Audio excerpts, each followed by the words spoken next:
Hi everybody, welcome back to Island Outdoors 1. Today I'd like to start a series of videos on one of my favorite knife companies, Schrade.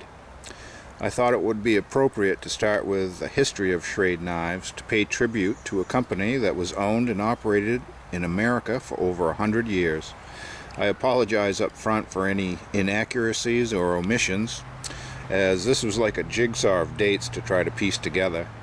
Here's my best effort to give you a feel of this company's long and rich history.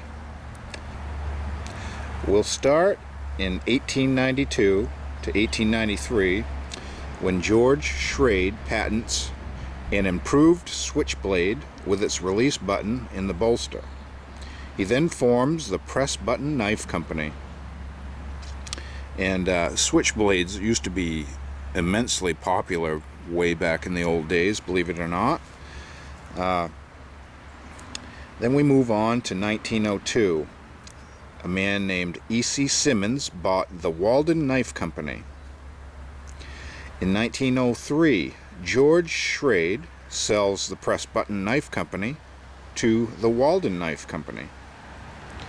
In 1904, George Schrade and his brothers Louis and William form Schrade Cutlery Company.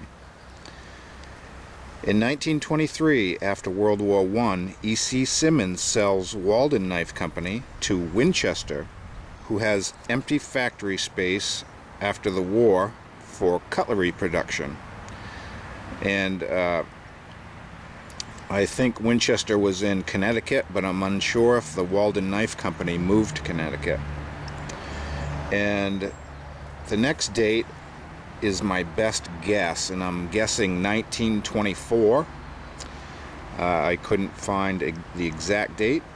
So in 1924, Schrade Cut Company buys Walden property from Winchester. And I think that was the property and the company. And like I said, I'm unsure if that's the exact year that happened, but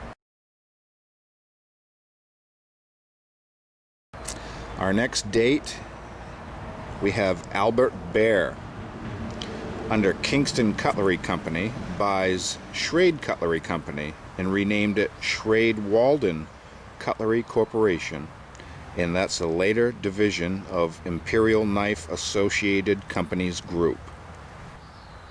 In 1958, they moved from Walden, New York to Ellenville, New York, after a fire in Walden.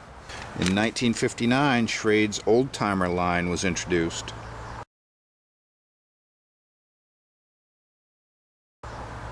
In 1967, Uncle Henry line was introduced. In 1985, they changed the name to Imperial Schrade Corporation. In 2004, they celebrated their 100-year anniversary. The Ellenville factory closes that same year, and the Schrade name was purchased by Taylor Brands LLC, who continued making the knives overseas. And 2004 was the last year of USA produced Schrade knives. In 2016, Smith & Wesson was to purchase Taylor Brands, and I'm unsure if they did.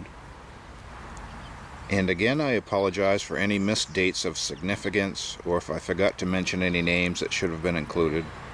But mostly I wanted to share the history of a great American knife company that made quality knives for over 100 years. And as a side note, Schrade had many limited edition knives they put out, and they also had a Scrimshaw series and an open stock series. And what that was after the Uncle Henry and old timer lines were introduced, Schrade had what they called an open stock line of knives. That included knives made before Uncle Henry and old timer that had the old numbering system, mostly for people who carried the older knives and wanted to replace them with a new one. They didn't want an old-timer or an Uncle Henry, even though they were essentially the same knives except for the markings. So they could still get a replacement, just like the old ones. Thank you for watching, and stay tuned for my upcoming videos of the Schrade USA knives in my collection.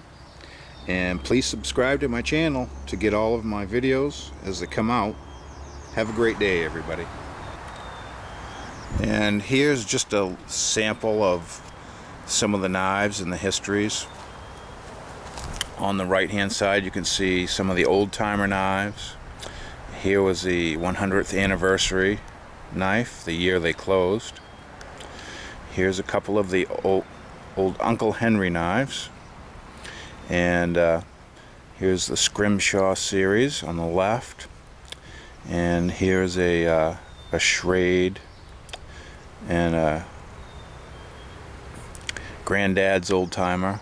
And here's some of the open stock designs down here on the bottom that just had the old numbering system. And again, thank you for watching.